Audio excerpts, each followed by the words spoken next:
Did all mankind fall in Adam's first transgression? The covenant being made with Adam not only for himself, but for his posterity. All mankind, descending from him by ordinary generation, sinned in him and fell with him in his first transgression. In the last question, we dealt with the definition of sin. In the question before that, we heard about Adam's fall into sin from his state of innocency. The next question, again, builds on these two concepts and asks about the relationship between Adam's sin and our sin, or between Adam's sin and our state, or the state of unconverted men. How do these things relate? We can understand, here's what Adam did. He had freedom of the will. He chose to do evil. He lost the benefits of the garden. He was plunged with the rest of the world into a state of sin. But what about us? I mean, how does that exactly affect us? And the question that we have before us here in question 16 gives us an answer to that. So in the covenant of works, which we were hearing about earlier, in the covenant of works, we said that the parties were God and Adam. And I mentioned there in passing what's spelled out more explicitly here, and that is that Adam wasn't just one person. In other words, he wasn't just acting for himself. So if I decide to buy a new pen, I'm buying a pen for me, right? It has no effect on the city of Greenville, South Carolina. They're not involved in my buying of the pen. Well, when Adam sinned, it wasn't just Adam. The implications weren't just for him personally. He was, as I said in a previous question, he was a representative. A representative of his people. Another way this is described is he was a federal head. A federal head. So he was representing his entire posterity, all that would come from him, which is the whole human race. A way of illustrating the idea of representative, this analogy breaks down when we apply it to this question of the covenant of works, but it at least gets clear for you children the idea of what it means to represent a group of people. We can have a public official, like, let's say, president or an ambassador, and they can go and meet with a delegation from another country and form a treaty. And so they might say, here's a treaty between our two countries, and when they sign that treaty, it's not just for them personally. I'm as the ambassador to Great Britain, the American ambassador to Great Britain, entering a treaty with you personally, between me and the country, but it's actually a treaty between the two countries. So he's signing as a representative of the entire government and people of the United States. So that's the idea of a representative, and it at least conveys the simple concept to you. This is Adam. Adam is acting as a federal head or representative of his people. So the question that the Catechism is asking is, did all mankind, the whole human race, fall as a result of Adam's first transgression? And the answer is yes. So the answer that they give is yes, because the covenant was made not only for himself, but for all of his posterity. So this brings up, I think, a practical question, a question that would be helpful, children, to think about. Are we sinners because we sin? That's option one. Or, second option, do we sin because we're sinners? Now, those may sound similar, but think with me clearly here. Are we sinners because we sin? In other words, when we do sin, that's what makes us sinners? Or do we sin because we are sinners? Is our nature sinful and therefore leads us to sin? The answer is the second option. The answer is we do sin because we are sinners, because we have a sinful nature. So we are born, we are conceived in our mother's wombs. We're brought into existence. I'll say born for simplicity. We are born with a sinful nature. Adam was created innocent, sinless. No one since Adam's fall, other than the Lord Jesus Christ, was born innocent or sinless. So from the time we're in our mother's wombs, we have a sinful nature. So what that means is this sinful nature that we're born with is the source from which all of our actual sins flow. Because we are sinful people, we do sinful things. Sinful people do sinful things. So for some people want to say, well, babies are innocent, they're sinless, they're perfect, they haven't done anything wrong.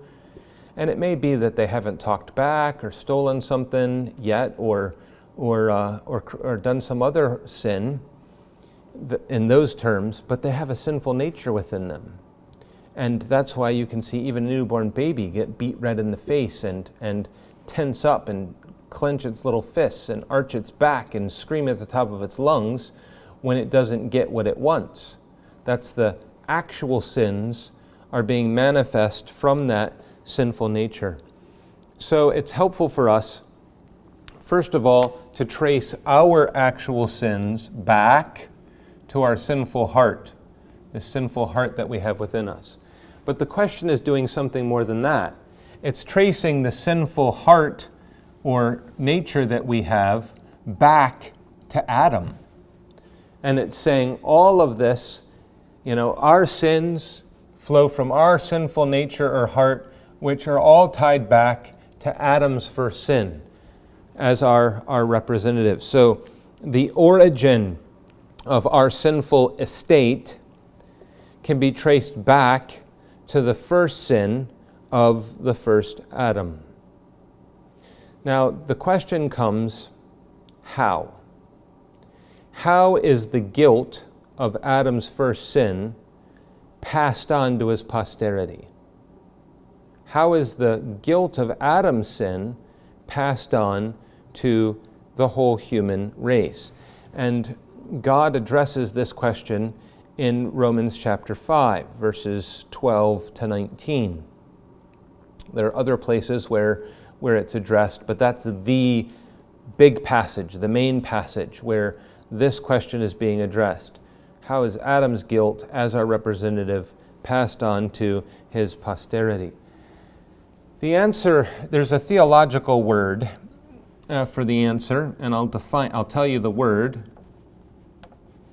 and then I'll define it. How is Adam's guilt passed on to his posterity, those whom he represented? The answer is by imputation. By imputation. Imputation is a legal term, and it has the idea of crediting something to someone else's account. So reckoning them a certain way or ascribing to them something, crediting to their account. So it would be possible for me to take a deposit slip from your daddy and to take cash to the bank and deposit money in his account. I'm crediting money to his account, if you will. That's the idea here, is we have the guilt of Adam's sin is credited to the account of his whole posterity, of all of his children, of the whole human race. And this concept of imputation is an important one for us to understand. We are reckoned sinners and sinful because of his sin. The reason this is important is because it pops up in at least 3 places. And these 3 things are related. There's imputation in at least 3 places. First of all, from Adam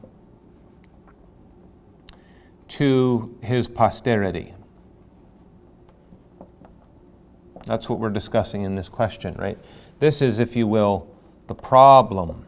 The problem with the human race is traced back to Adam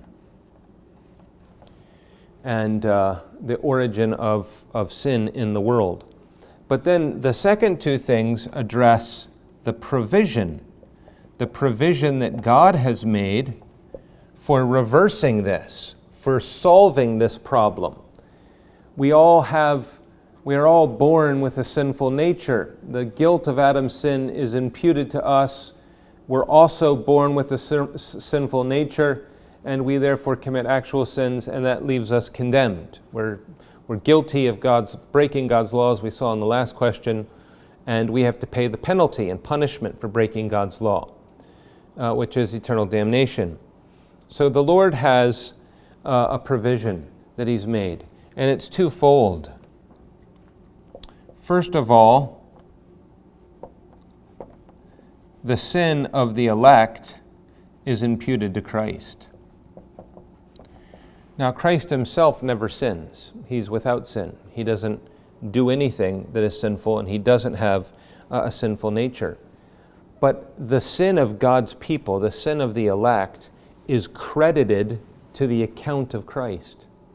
So Paul can say, he who knew no sin was made sin, that we might be made the righteousness of God on him, right? The end of Romans 5. So here is the one who knew no sin, and our sin is being credited to his account. Conversely, on the flip side, Christ's righteousness is imputed to the elect, to God's people.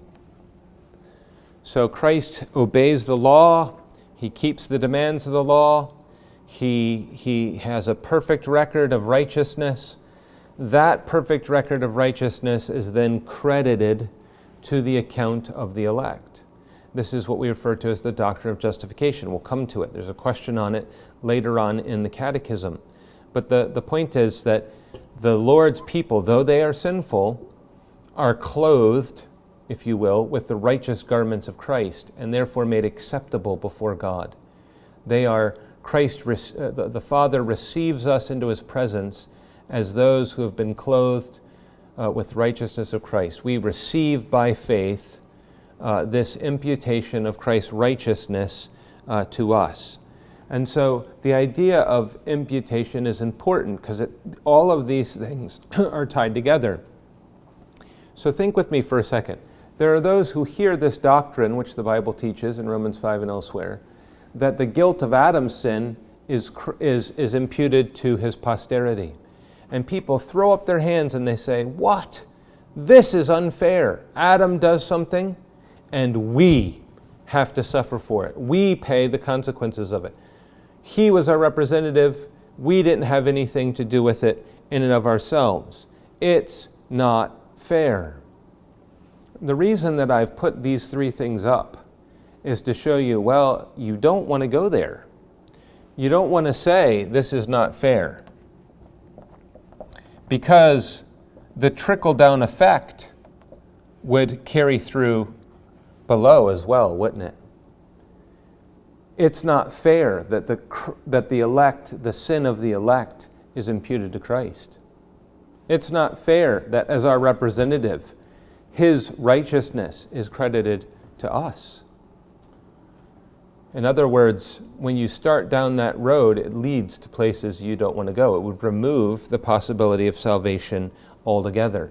Adam served as a representative of his posterity. Christ served as a representative of his elect people. And so it is important for us to understand these concepts. Did all mankind fall in Adam's first transgression? The covenant being made with Adam not only for himself, But for his posterity, all mankind, descending from him by ordinary generation, sinned in him and fell with him in his first transgression.